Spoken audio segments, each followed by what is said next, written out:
성인들에게 정말 중요한 미네랄 성분인 마그네슘. 마그네슘이 부족해지면 생기는 증상들이 있거든요. 마그네슘을 먹고 있는데도 이런 증상들이 생기면 마그네슘의 성분을 한번 바꿔볼 필요도 있고 용량을 높여볼 필요도 있습니다. 마그네슘이 부족할 때 나타나는 공통된 증상들이 어떤 건지 알아보겠습니다. 안녕하십니까, 약들약의 고약사입니다. 화이팅 먼저 외치고 시작하겠습니다.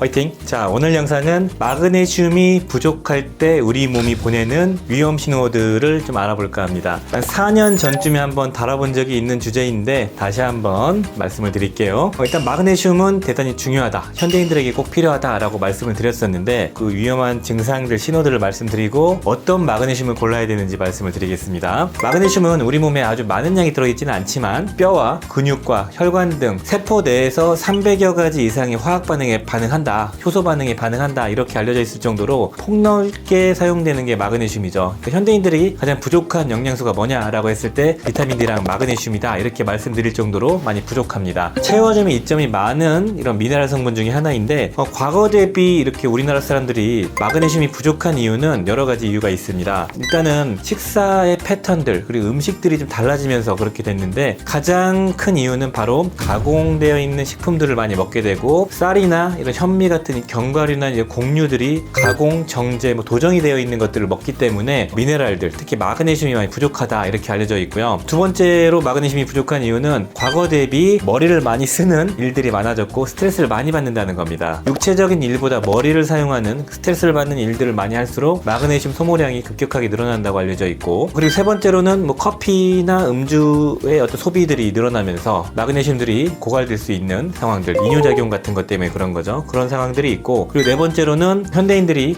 위장이 많이 망가지면서 저산증이 생기고, 저산증이 생기면은 마그네슘을 흡수 자체를 못하는 상황이 발생될 수 있다고 알려져 있고요. 예전 대비 성인병의 유병률이 높아지면서 당뇨 같은 이런 질환들이 생기면은 마그네슘의 우리 몸의 소모량이 높아진다고 알려져 있습니다. 그리고 성인병을 치료하는 약을 복용하면 복용할수록 마그네슘이 부족해지는, 미네랄들이 부족해지는 현상이 발생된다, 이렇게 보시면 좋을 것 같네요. 마그네슘이 우리 몸에서 어떤 역할을 하는지를 알면 부족할 때의 증상들을 알 수가 있습니다. 빨리 한번 볼게요. 마그네슘은 일단 천연 진정 효과를 보여줍니다. 우리 몸의 뇌에서 중정시켜주는 가바라는 신경전달 물질 합성을 촉진시키고 이완작용을 좀 보여주는, 그러니까 축 처지게 하고 차분하게 만들어주는, 그리고 세로토닌을 합성하는 데 필요한 조효소로도 활용되기 때문에 스트레스를 이겨낼 수도 있게 해주는 거죠. 그러니까 요약하자면은 진정 효과랑 항스트레스 작용을 보여준다, 이렇게 보시면 좋겠습니다. 두 번째로는 지구력 개선이나 피로 개선에도 도움을 줄 수 있는데 근육이 잘 수축하고 이완하면서 근육 내의 젖산을 피로 유발 물질을 빠르게 배출시켜 줄 수가 있고, 직접적인 에너지를 대사하는 데 필요한 조효소로도 마그네슘이 활용되고요. 그리고 뇌 기능 활성화에도 도움을 준다고 알려져 있고, 아까 세로토닌 합성되는 데 필요하다고 말씀드렸었고, 그리고 뼈 건강에도 도움을 줍니다. 칼슘이 작용하는 데 필요한 게 마그네슘인데 마그네슘이 비타민 D 활성화에 도움을 주기 때문에 칼슘이 잘 흡수가 될 수 있도록 도와주는 작용도 있고, 그 다음에 남성 호르몬 테스토스테론의 분비를 촉진시키는 작용도 있고, 여러 가지 효소 반응, 대사에 작용을 하고 인슐린이 작동될 때 필요하기도 하고 해서 이런 우리 몸의 전반적인 성인병 예방과 스트레스 예방, 수면장애 개선, 근육의 수축과 이완, 피로 개선, 이런 데 다 활용되는 게 마그네슘이다, 이렇게 보시면 좋겠습니다. 자, 그렇다면 마그네슘이 부족할 때 우리 몸에 어떤 증상이 나타나는지 빠르게 한번 볼까요? 여기에 한 3가지 정도 해당되면은 마그네슘을 챙겨 드시는 걸 추천드립니다. 가장 많이 발생되는 빈도 순으로 말씀드릴게요. 첫 번째, 마그네슘이 부족하면 가장 많이 발생되는 빈도 1등, 바로 수면장애입니다. 잠이 안 오고 들떠있는 상태가 유지가 되는 거죠. 마그네슘이 부족하면은 차분하게 만들어주는 아까 신경전달 물질 합성이 잘 안 되겠죠. 그래서 수면장애가 발생된다고 알려져 있고, 두 번째로 많이 발생하는 마그네슘 결핍 증상은 바로 근육이 뭉치거나 손발에 쥐가 자주 나거나 손발이 저리거나 이런 데 발생됩니다. 마그네슘이 부족하면은 가장 흔한 게 이렇게 경련이 일어나는 거죠. 눈 밑에 경련, 입에 경련, 그런 게 가장 흔하게 발생되고 쥐나고 이런 게 다 근육이 잘 수축되고 이완되는 작용이 안 되기 때문에 그런 증상들이 생기는 겁니다. 그럴 때에 마그네슘을 챙겨 드시면은 효과를 볼 수 있고, 먹자마자 좋아지는 경우는 좀 드물고요. 보통 한 짧게는 한 4주, 길게는 한 6개월 정도 이상 섭취해야 됩니다. 우리 몸이 부족한 거를 채워줘도 많이 빠져나가기 때문에 충분히 오랫동안 섭취하셔야 돼요. 자, 그리고 세 번째로는 바로 기분의 변화가 생깁니다. 약간 좀 다운되어 있고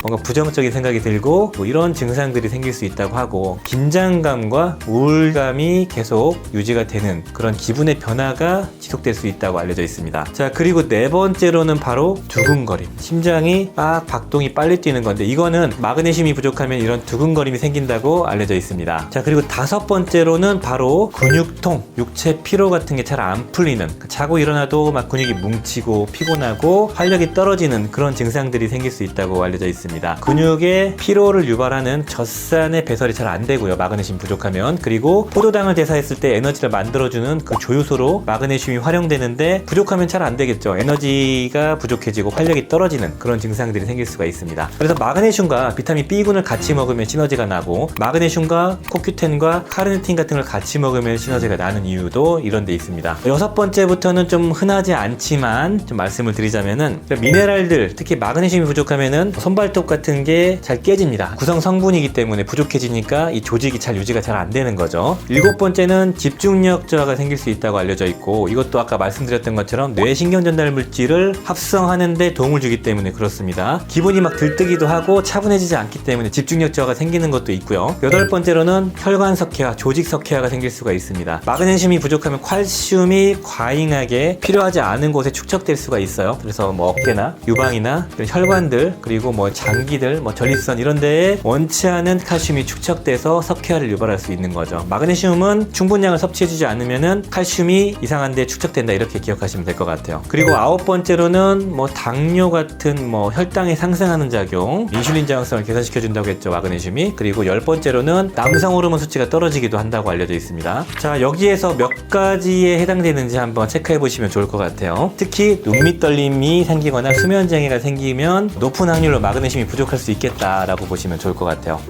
약들약? 자, 그렇다면은 마그네슘을 어떤 걸 얼마나 먹어야 되는지 좀 말씀을 드릴게요. 드시는 분들 많으실 것 같은데 처음 시청하시는 분도 있으실 거니까 정리를 한번 해보겠습니다. 일단 마그네슘은 세 가지 정도의 종류가 있다고 말씀을 드렸죠. 첫 번째, 마그네슘과 아미노산이 킬레이티드라는 결합이 되어 있어서 우리 몸의 다른 채널로 흡수가 되는 흡수율이 높은 마그네슘이 있고, 두 번째로는 가장 무난하고 의약품 그레이드로도 있는 유기산, 유기염 마그네슘이 있고요. 세 번째로는 무기질과 결합되어 있는 무기염 마그네슘이 있습니다. 이게 다 장단점이 있거든요. 첫 번째, 그 가장 흡수율이 높다는 킬레이트 마그네슘은 먹었을 때 효과가 좋은 편이라고 저는 생각을 하고 있는데 단점도 있습니다. 구하기가 어려워요. 일단 직구를 하셔야 되고 우리나라 허가 성분이 아니고, 두 번째는 가격이 비싼 편이고요. 세 번째로는 알러지가 종종 생깁니다. 그 이유는 모르겠지만 다른 마그네슘보다 알러지가 빈도가 높아요. 그래서 가장 좋지만 이런 단점도 있다는 걸 좀 알아두시고, 두 번째, 구연산 마그네슘, 말레인산 마그네슘, 뭐 글루콘산 마그네슘과 같은 유기산과 결합되어 있는 유기염 마그네슘도 장단점이 있는데 가장 밸런스 좋은, 가장 검증된 마그네슘이 바로 이런 유기산 마그네슘이고요. 그럼에도 단점은 복용량이 많습니다. 이게 유기염과 이렇게 붙어있기 때문에 마그네슘 함량이 한 알당 함량이 좀 떨어지는 편이고, 두 번째는 가격이 좀 비싼 편이고요. 세 번째는 국내에서 좀 구하기가 어렵습니다. 이것도 잘 없어요. 그리고 세 번째, 산화 마그네슘 기준으로 말씀드리자면은 가장 저렴하고 가장 마그네슘 함량이 높은 한 알당 마그네슘이기 때문에 가성비가 좋고 괜찮습니다. 마그네슘 볼륨이 워낙 크기 때문에 한 알당 마그네슘이 뭐 400ml 이렇게 들어있거든요. 근데 단점은 위장 장애가 좀 있다. 흡수가 잘 안 되기 때문에 특히 설사 같은 거, 복통 같은 게 생길 수 있는데, 이런 단점을 제외하고는 가장 검증되어 있는 마그네슘 중에 하나고 가격이 워낙 저렴하기 때문에 잘 맞으면 굳이 바꿀 필요가 없고, 특히 변비가 있는 분들은 이 산화 마그네슘으로 마그네슘을 보충해 주셔도 대단히 좋죠. 자, 마그네슘을 섭취하는 용량은 보통 하루 유지 용량 성인 기준 하루 한 200ml 정도가 가장 이상적이고, 꼭 식후에 섭취하시고, 이런 증상들이 생기신 분들은 하루에 400ml 이상의 마그네슘을 섭취하시면 좋습니다. 기존에 마그네슘을 다 먹고 있는데 이런 증상이 있어 이러신 분들은 용량을 한번 확인해 주세요. 내가 몇 ml를 먹고 있나 봐주시면 좋을 것 같고, 용량을 내가 한 400ml 먹고 있는데 그런 분들은 마그네슘의 종류를 한번 바꿔보세요. 산화 마그네슘 드신 분들은 킬레이트나 유기염으로 바꾸고, 유기염 드신 분들은 킬레이트로 바꿔보시고, 킬레이트 드신 분들은 유기염으로 바꿔보시고, 이렇게 바꿔보시면 잘 맞는 게 또 있을 수 있습니다. 그래서 용량과 마그네슘 종류를 체크하시면 좋을 것 같습니다. 자, 오늘 컨텐츠는 마그네슘에 대해서 한번 알아봤는데, 사실 우리 몸이 부족할 때 어떤 증상이 있나를 말씀드리려고 했는데 전반적인 정리를 하는 영상이라고 봐주시면 좋을 것 같아요. 새로운 각독자님들도 많이 오셨기 때문에 정리 차원에서 영상을 촬영해봤습니다. 자, 오늘 영상이 도움이 되셨다면 좋아요, 구독 부탁드리겠습니다. 감사합니다. 빠이요.